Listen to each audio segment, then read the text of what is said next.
ஒரு பொருள் சுத்தும் பொழுது, அதன் மையப்பகுதியில் இன்னொரு பொருள் இருந்தால், அங்கு பிளாக் ஹோல் வராது. நம்முடைய உடல், மனசு, மூச்சு, அறிவு எல்லாமே ஒடுங்குதல், உணர்வுகள். உணர்வுகள்னா கோபம், பயம், பதட்டம் அந்த மாரி உணர்வுகள். ஏதோ ஒரு உணர்வுல தான் நம்ம வந்து ஆள்பட்டுருக்கிறோம். ஒரு நேரம் கோவப்படுறோம், ஒரு நேரம் பொறாமையா இருக்கிறோம். வீட்ல பாத்திரம் கழுவுற சிங்க், அதில தண்ணிய அடைச்சு வச்சுட்டு சுத்திட்டு பாருங்களேன். ஒரு பாத்திரத்தில தண்ணி எடுத்து வேகமா சுத்துங்களேன். நம்ம வந்து விழிப்பு நிலையில செய்யக்கூடிய ஒரு பயிற்சி தான் இந்த தியானம். வாழ்க வையகம்! நண்பர்களே, பிளாக் ஹோல் மெடிடேஷன், கருந்துளை தியானம் அப்படிங்கிற ஒரு வித்தியாசமான தியானத்தை உங்களுக்கு கற்றுக் கொடுக்க வந்திருக்கிறார் Coimbatore neurotherapist, healer Johnny Kannan அவர்கள். பிளாக் ஹோல் அப்படின்னு என்ன? சொல்றாங்க இல்லைங்களா? வானத்தில விண்வெளியில பிளாக் ஹோல் இருக்கு அப்படிங்கிறாங்க இல்லைங்களா? அப்படின்னா என்னன்னா, இப்ப பூமி சூரியனை சுத்தி வருது. ஒரு பொருள் சுத்தும் பொழுது, அதன் மையப்பகுதியில் இன்னொரு பொருள் இருந்தால், அங்கு பிளாக் ஹோல் வராது. ஒரு பொருள் சுத்தும் பொழுது, அதன் மையப்பகுதியில் எந்த பொருளும் இல்லாமல் வெற்றிடமாக இருந்தால், அங்க ஒரு ஹோல் உருவாகும். வீட்ல பாத்திரம் கழுவுற சிங்க், அதில தண்ணிய அடைச்சு வச்சுட்டு சுத்திட்டு பாருங்களேன். ஒரு பாத்திரத்தில தண்ணி எடுத்து வேகமா சுத்துங்களேன். நடுவுல ஒரு கேப் வரும். இதாங்க. அப்போ ஒரு மாஸான ஒரு விஷயம் ஸ்பீடா சுத்துதுன்னா, நடுவுல ஒரு காலி இடம் உருவாகும். இப்ப அந்த இடத்துல கொண்டு போய் ஒரு சின்ன ஒரு துரும்ப போடுங்களேன், தூச போடுங்களேன், ஏதோ ஒரு பேப்பர போடுங்களேன். சுத்தி அடிச்சு தூக்கி வீசுது இல்லையா? இதாங்க கான்செப்ட். பிளாக் ஹோல் அப்படிங்கிறது என்னன்னா, ஒரு வெற்றிடம். அங்க பவர்ஃபுல்லா இருக்கும். அங்க எந்த பொருள் போனாலும் சுக்கு நூறா உடைஞ்சிரும். தூக்கி வீசி சுத்தி வீசிரும். அங்க நிலையா நிக்க முடியாது. இது விண்வெளியில் இருக்கிற ஒரு அதிசயம். அதை மையமாக வைத்து ஜானி கண்ணன் அவர்கள் இப்போ ஒரு தியானத்த உங்களுக்கு கத்துக் கொடுக்க போறாரு. எனவே பிளாக் ஹோல் மெடிடேஷன் அப்படிங்கிற கருந்துளை தியானத்தை கற்றுக் கொடுப்பதற்காக திரு ஜானி கண்ணன் அவர்களை நான் அன்போடு அழைக்கிறேன். இப்படிக்கு ஹீலர் பாஸ்கர். வணக்கம், வாழ்க வளமுடன். என் பேர் ஜானி கண்ணன். கோயம்புத்தூர் பகுதியில டாக்டர் லஜ்பத் ராய் மெஹ்ராவின் நியூரோதெரப்பி மற்றும் அக்குபஞ்சர் சிகிச்சைகள் மக்களுக்காக நம்ம கொடுத்துட்ருக்கோம். அது இல்லாமல் தியானத்தில் மேல் ஒரு ஈடுபாடு இருக்கிறதுனால ஒவ்வொரு வாரமும் ஒரு புதுமையான தியானத்தை மக்களுக்காக நம்ம வந்து கொடுத்துட்ருக்குறோம். அந்த வகையில் இன்றைக்கி நம்ம பார்க்கக்கூடிய தியானம் அப்படிங்கிறது கருந்துளை தியானம், அதாவது பிளாக் ஹோல் மெடிடேஷன் அப்படிங்கிற மாதிரி ஒரு தியான பயிற்சி நம்ம வந்து பார்க்க போகிறோம். அப்படின்னா என்ன அப்படின்னா, பிளாக் ஹோல் அப்படின்னு நம்ம வந்து கேள்விப்பட்டிருப்போம், யூடியூப்பில் பார்த்துருப்போம், சில விஷயங்களை அடிப்படையாக சில விஷயங்கள் தெரிஞ்சிருப்போம். அதை ஒரு கருவாக எடுத்து ஒரு தியான பயிற்சியாக நம்ம வந்து செய்ய போகிறோம். பிளாக் ஹோல் அப்படிங்கிறது பார்த்திங்கன்னா, அதுக்கிட்ட எந்த ஒரு கோள்களாகட்டும், இல்லை ஒளியாகட்டும், எது போனாலுமே உள்ளே அது வந்து உள்ளே போனால் வெளியே வராது அப்படிம்பாங்க. அதை அழிச்சிரும், டெஸ்ட்ராய் பண்ணிடும் அப்படின்னு சொல்கிறாங்க. அதை சுற்றி எந்த ஒரு திடப்பொருளாகட்டும், எந்த ஒரு பொருளாகட்டும், எந்த ஒரு பொருள் வந்தாலுமே அது ஈர்த்து அதை வந்து காலி செஞ்சிடும், அதாவது டெஸ்ட்ராய் பண்ணிடும் அப்படிங்கிறத நம்ம சயின்ஸ் பிரகாரம் ஒரு பேசிக்கான சில விஷயங்கள் நம்ம வந்து கேள்விப்பட்டிருப்போம். அது அழித்தல் அப்படிங்கக்கூடிய ஒரு விஷயத்தை செய்யக்கூடியது அப்படிங்கிறத நம்ம கேள்விப்பட்டிருப்போம். இது ஆன்மீகத்தில் என்ன சொல்லுது அப்படின்னு பார்த்திங்கன்னா, ஒடுங்குதல் அப்படின்னு சொல்லுவோம். இதே கான்செப்டை ஆன்மீகம் சார்ந்து நம்ம சொல்கிறதா இருந்துச்சுன்னா, ஒடுங்குதல். உயிர்கள் அப்படிங்கிறது ஒரு பிறப்பு, படைப்பு அப்படிங்கிறதும் எப்படி நமக்கு உருவாகி வருதோ, அதே மாதிரி ஒரு காலத்தில் அதெல்லாமே ஒடுக்கம் பெறும் அப்படின்னு நம்ம வந்து ஆன்மீகத்தில் நம்ம வந்து சொல்லுவாங்க.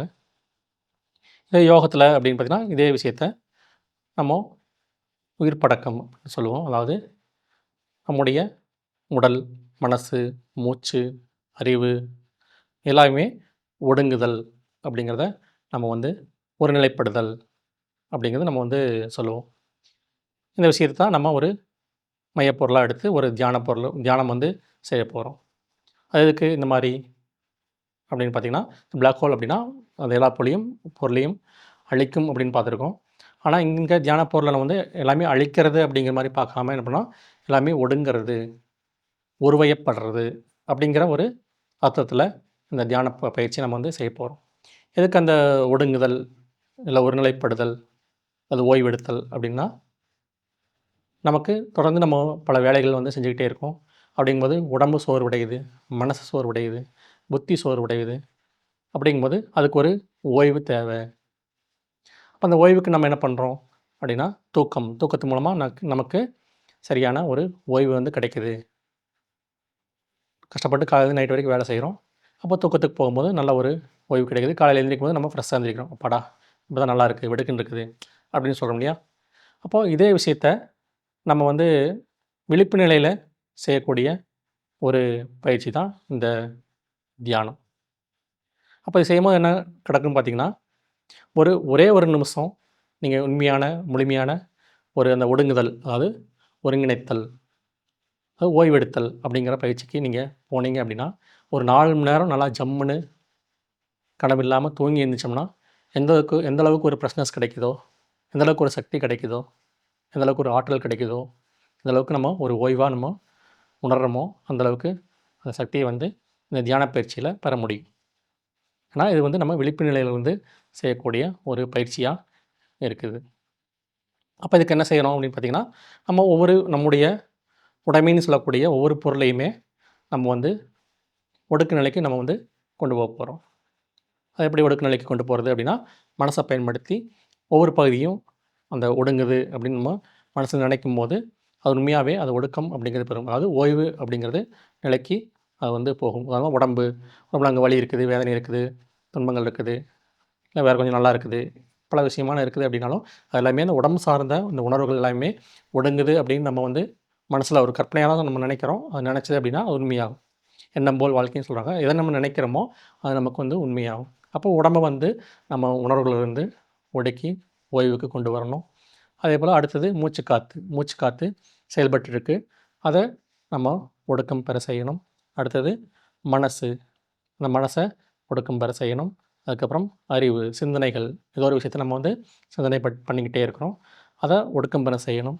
உணர்வுகள் உணர்வுகள்னா கோபம், பயம், பதட்டம் அந்த மாரி உணர்வுகள். ஏதோ ஒரு உணர்வுல தான் நம்ம வந்து ஆள்பட்டுருக்கிறோம். ஒரு நேரம் கோவப்படுறோம், ஒரு நாள் பொறாமையா இருக்கிறோம், ஒரு நாள் பதட்டப்படுறோம், ஒரு நேரம் தாழ்வு மனப்பான்மையா இருக்குது. இன்னொரு நேரம் ஒரு ஆணவமா இருக்கு. நான் தான் அப்படிங்கிற ஒரு ஆணவமா இருக்கு. இது ஏதோ ஒரு உணர்வுகள்ல நம்ம வந்து இருக்கிறோம். இது எல்லாத்தையுமே ஒடுக்கம் பெற்று ஓய்வெடுக்கக்கூடிய ஒரு பயிற்சி தான் இப்போ வந்து நம்ம வந்து செய்ய போறோம். அப்புறம் என்ன பண்ண போறோம்னா, ஸ்டெப்பா நான் ஒவ்வொரு விஷயங்களா நம்ம சொல்லிட்டே வரோம். உடம்ப கவனிங்கன்னு சொல்லுவோம், மூச்ச கவனிங்கன்னு சொல்லுவோம், மனச கவனிங்கன்னு சொல்லுவோம். அப்படி எத கவனிக்க சொல்றோமோ, அத கண்ண மூடி ஒவ்வொன்னா அப்படியே நீங்க உணர்ந்து பார்த்து, அது எல்லாமே ஒடுக்கம் பெறுகிறது, ஓய்வெடுக்குது அப்படின்னு நெனச்சு பண்ணிட்டே இருந்தீங்கன்னா, கொஞ்சம் கொஞ்சமா ஒவ்வொரு பகுதியா நமக்கு நம்ம உடம்போட நம்ம உயிரோட உடைமைகள் எதெல்லாம் சொல்றோமோ, அதெல்லாமே ஒவ்வொன்னா ஒடுக்கம் பெற ஆரம்பிக்கும். ஒடுக்கம் பெற்று கடைசியா ஒரு 1 நிமிஷம் முழுமையான ஓய்வு எடுத்துட்டு, திருப்பியும் நம்ம வந்து ஒவ்வொரு உடைமைகளா திருப்பி நம்ம நெனச்சு, ஒரு சாதாரண நிலைக்கு நம்ம கொண்டு வரக்கூடிய ஒரு பயிற்சி. இதில குறைஞ்சது ஒரு 1 நிமிஷம் நீங்க ஓய்வு எடுத்தீங்கனாலும், அளப்பரிய ஆற்றல் இருப்பதா நீங்க வந்து உங்களுக்கு கிடைக்கிறத நீங்க வந்து உணர முடியும். சரி, பயிற்சிக்கு போலாங்களா? இப்ப நான் தனித்தனியா நான் குறிப்புகள் சொல்லல. கண்ண மூடி ஒவ்வொரு விஷயமா சொல்லிட்டே வரேன். அது என்ன விஷயம் சொல்றோமோ, அத கண்ண மூடி நீங்க உணர்ந்து பார்த்தா போதுமானது. இந்த பயிற்சி ஒரு 5லிருந்து ஒரு 10 நிமிடம் அப்படிங்கிறது கால அவகாசம் பிடிக்கலாம். அதனால இப்ப தியானத்துக்கு போய்க்கலாம். சமணமா போட்டு அல்லது ஏதோ ஒரு ஆசனங்கள்ல உட்காந்துக்கலாம். வெறும் தரையில உட்காராம ஒரு விரிப்பு விரிச்சு நம்ம வந்து உட்காந்துக்கலாம். கைகள்ல உங்களுக்கு என்ன முத்திரை வேணாலும் வச்சுக்கலாம். பொண்ணு இந்த மாரி சின்ன முத்திரை வச்சுக்கலாம். அல்லது பிராண முத்திரை அது மாரி ஏதோ ஒரு முத்திரைகள் நீங்க கையில வந்து தேவைப்பட்டுச்சுன்னா வச்சுக்கலாம். முகத்தண்டு முடிஞ்ச அளவுக்கு நேரா வச்சுக்கலாம். இப்போ நம்ம தியானத்துக்கு போறோம். கண்கள மூடிக்கலாம். நான் சொல்றத அப்படியே நீங்க ஒவ்வொரு உறுப்பா நீங்க நெனச்சு பார்த்து கொண்டு வரணும்.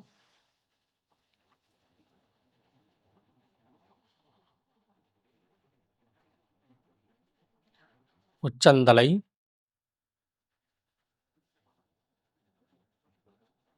முன்தலை, நெற்றி,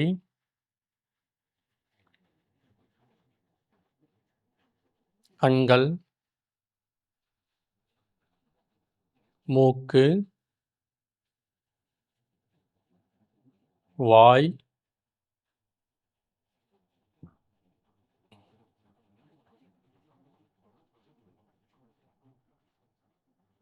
கன்னங்கள், காது,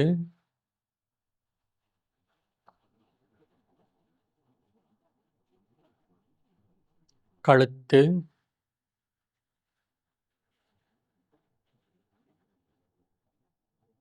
தோள்பட்டை,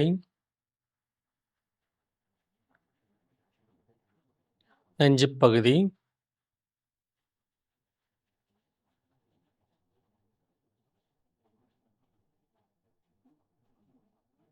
கைபுஜங்கள்,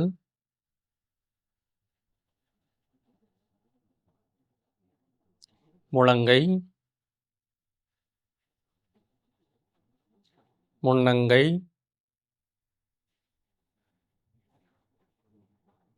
மணிக்கட்டு, உள்ளங்கை,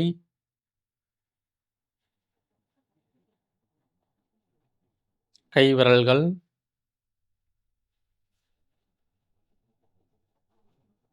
வயிற்றுப்பகுதி,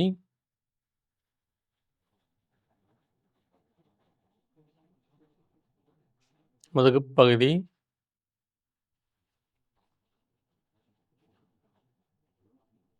இடுப்புப் பகுதி,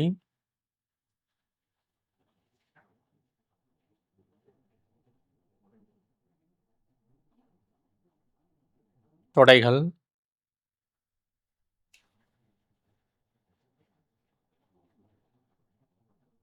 கால்முட்டி, கெண்டைக்கால்,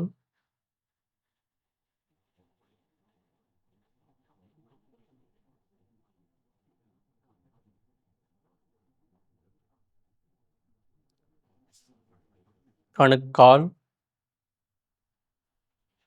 குதிகால்,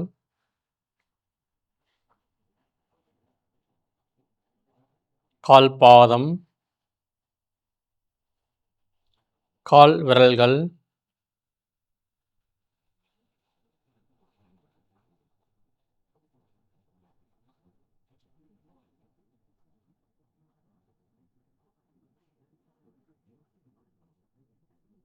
உடல் முழுவதையும் கவனிப்போம்.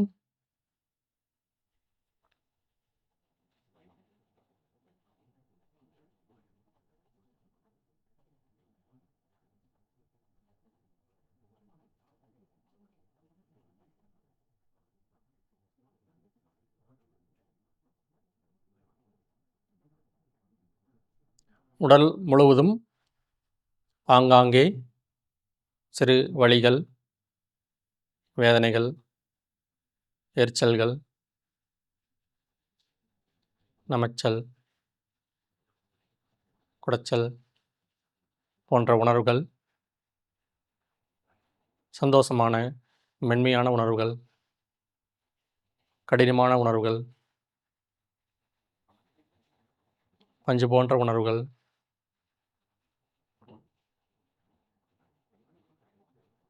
அனைத்தையும் கவனிக்கிறோம்.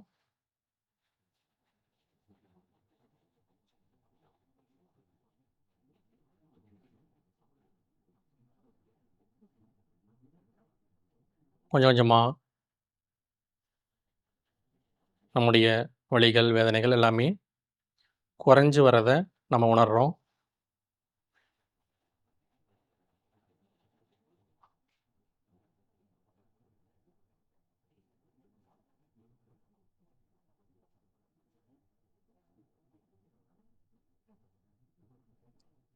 மெல்ல மெல்ல உடல் உணர்வுகள் குறைந்து வருது.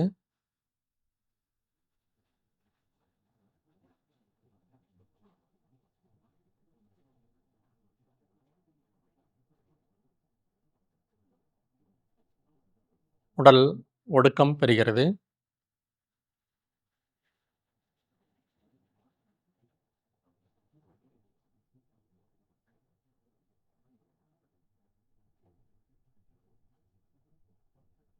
உடல் ஓய்வு பெறுகிறது.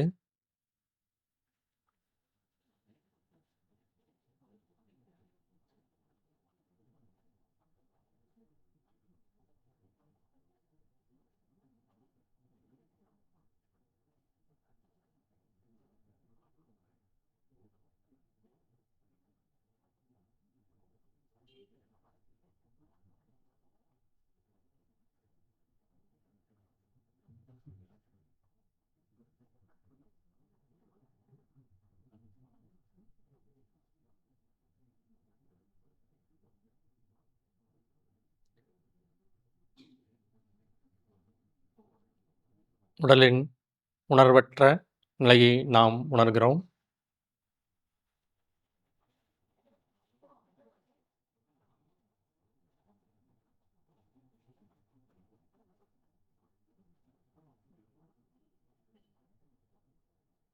நம் உடலை நம்மால் உணர முடியவில்லை அல்லது உணர்வுகள் குறைந்துள்ளது.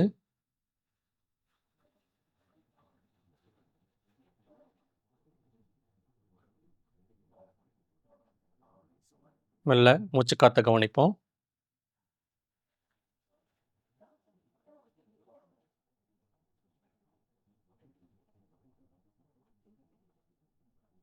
மூச்சுக்காத்து உள்ளேயும் வெளியேயும் சென்று கொண்டிருக்கிறது.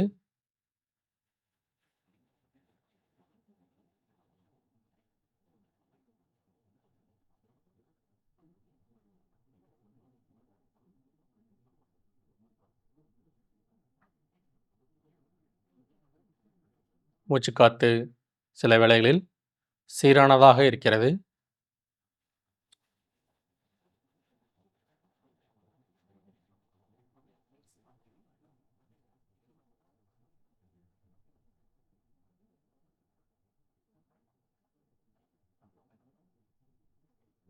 மூச்சுக்காத்து சில வேளைகளில் சீரற்றதாக, ஆழமான மூச்சு இல்லாமல் இருக்கிறது.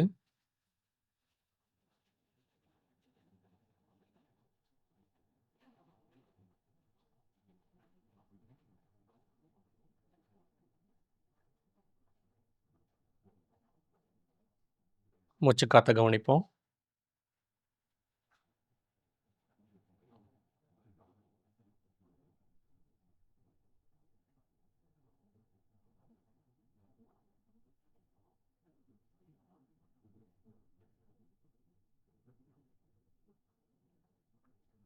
மூச்சுக்காத்து மெல்ல மெல்ல மெதுவானதாக, லேசானதாக இருக்கிறது.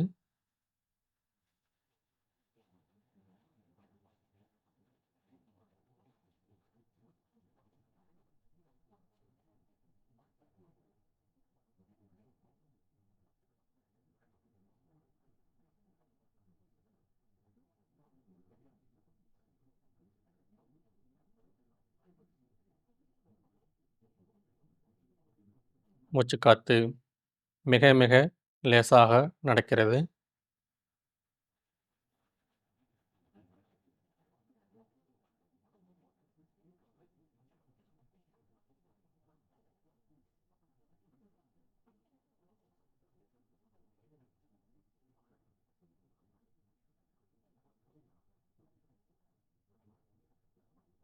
மூச்சுக்காத்து மிக மிக லேசாக, நுண்ணியதாக நடைபெறுகிறது.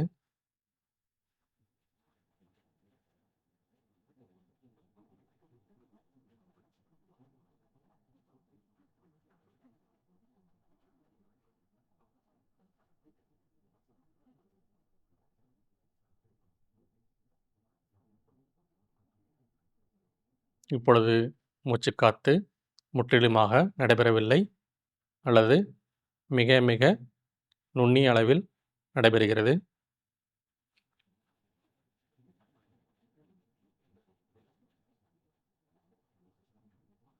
மூச்சுக்காத்து ஒடுக்கம் பெறுகிறது.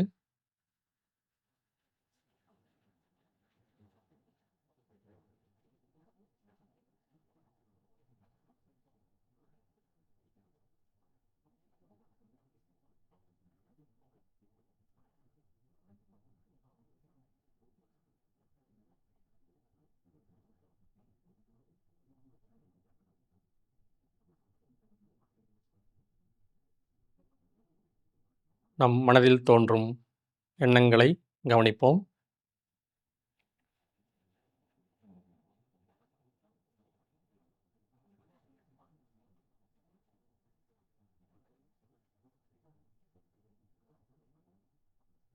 நம் மனதில் பலவிதமான எண்ணங்கள் ஓடிக்கொண்டிருக்கிறது. அதை நாம் கவனிப்போம்.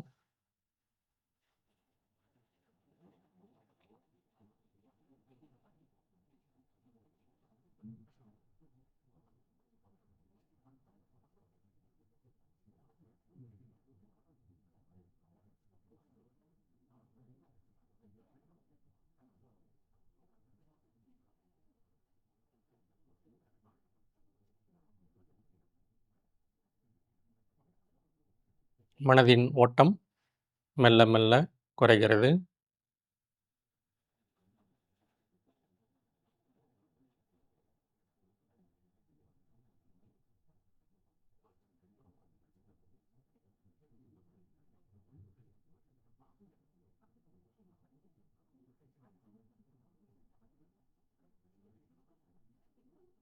மனதின் ஓட்டம் இன்னும் மெல்ல மெல்ல குறைந்து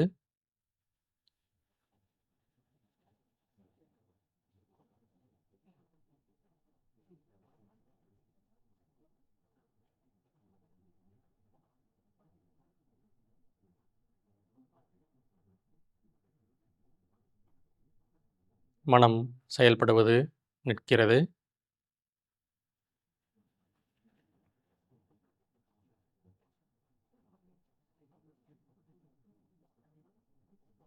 மனம் முழுவதும் ஒடுங்குகிறது.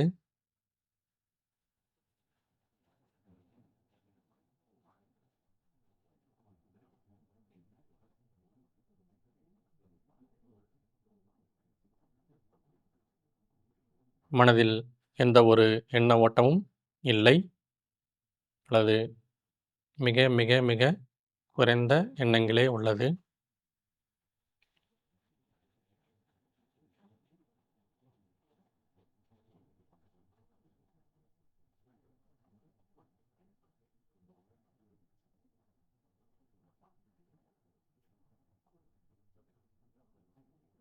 நம்முடைய உணர்வுகளை கவனிப்போம். நமக்குள் நடக்கும் கோபமாக இருக்கலாம், பயமாக இருக்கலாம், பதட்டமாக இருக்கலாம். இது போன்ற என்ன உணர்வுகள் இருக்கிறது என்பதை கவனிப்போம்.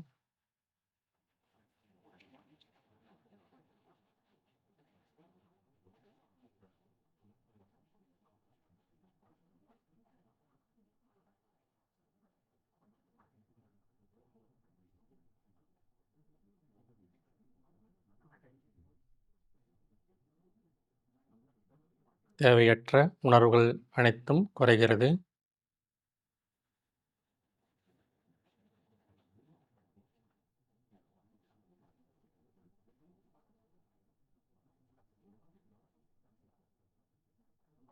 உணர்வுகள் அமைதி பெறுகிறது.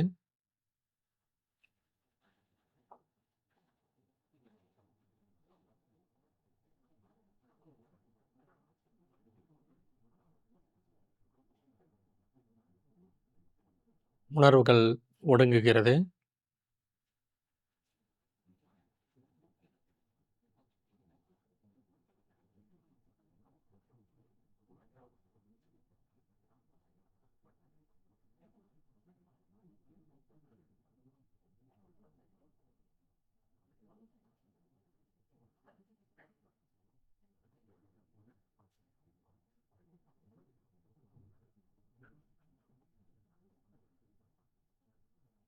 முழுமையான உணர்வற்ற நிலை, அல்லது மிக மிக மிக நுண்ணிய உணர்வுகள் மட்டுமே உள்ளது.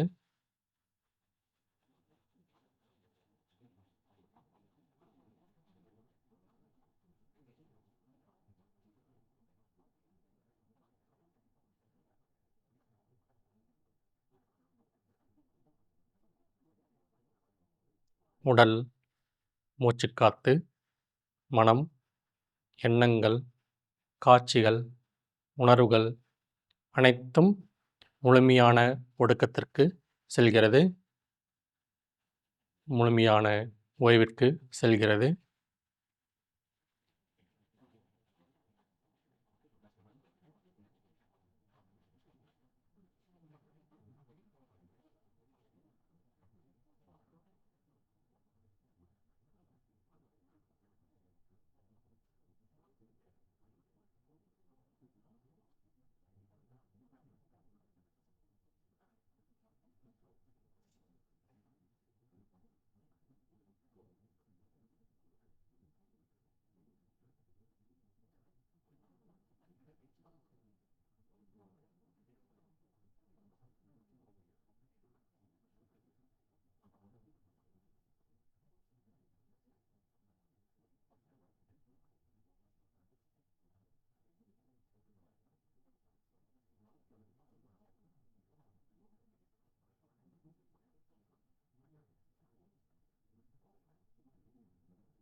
நம்முடைய உணர்வுகளை கவனிப்போம்.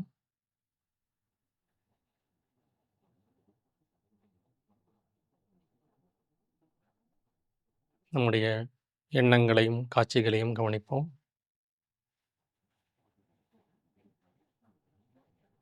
நம்முடைய மனதை கவனிப்போம்.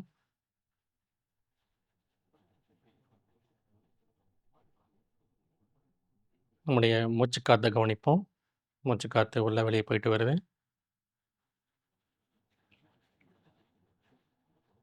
நம் உடலை கவனிப்போம். உச்சந்தலை முதல் உள்ளங்கால் வரை உடல் முழுவதையும் கவனிப்போம். முத்திரையை மெதுவாக ரிலீஸ் பண்ணிக்கலாம். கைகளை உரசி கண் மேலே வச்சு உள்ளங்கையை எடுத்து பார்க்கணும். கண்கள் திறந்துக்கலாம். இது மாதிரி பயிற்சிகள் தொடர்ந்து செய்ய செய்ய உங்களுக்கு முழுமையான ஓய்வு, முழுமையான ஒடுக்கம் அப்படிங்கிறது ஏற்படும். அப்போது நீங்கள் ஒரு இது செய்கிறதுக்கு ஒரு 1/4 மணி நேரம் அப்படிங்கிறது தேவைப்படலாம். டெய்லியுமே இதை செஞ்சு வந்தீங்கன்னா அன்றைய நாள் முழுவதும் சுறுசுறுப்பாக நீங்கள் வேலை செய்வதற்கும், பல விஷயங்களை சிந்திப்பதற்கும், உடம்பாலாகட்டும், மனசாலாகட்டும், இல்லை புத்தியால் செய்யக்கூடிய வேலைகள் அனைத்துக்குமே இந்த மாதிரி ஓய்வு கொடுத்துட்டு அப்புறமா நீங்கள் வேலைகள் செய்யும்போது அதை வந்து சிறப்பாக வந்து நம்ம வந்து செய்ய முடியும். ஏற்கனவே சொன்ன மாதிரி ஒரு 4 மணி நேரம் நல்லா ஜம்முன்னு கனவு இல்லாத நிம்மதியான ஒரு தூக்கம் தூங்கி எந்திரிச்சா எப்படி இருக்குமோ அந்தளவுக்கு ஒரு ஓய்வு இந்த பயிற்சியில் நமக்கு வந்து கிடைக்கும். இதை செய்ய முடிஞ்சவங்க கடைசியாக அந்த ஒடுக்குநிலை பெறுது, ஓய்வு பெறுதுன்னு சொல்லும்போது 1 நிமிஷங்கிறத அதிக நேரப்படுத்த முடியும்னா நீங்கள் அதிக நேரப்படுத்தி செய்யலாம். ஒரு நிமிஷங்கிறது பொதுவாக ஒரு 2 நிமிஷம், 3 நிமிஷம், ஒரு 5 நிமிஷம் வரைக்கும் கூட நீங்கள் அந்த கடைசி ஓய்வு அப்படிங்கிறத நீங்கள் அதிக நேரத்தை அதிகப்படுத்தி இனி அதிக பலன்களை நீங்கள் வந்து பெற முடியும். நன்றி. இந்த மாதிரி மீண்டும் ஒரு நல்ல ஒரு தியான பயிற்சியோடு நம்ம திரும்பவும் சந்திப்போம். வாழ்க வளமுடன்.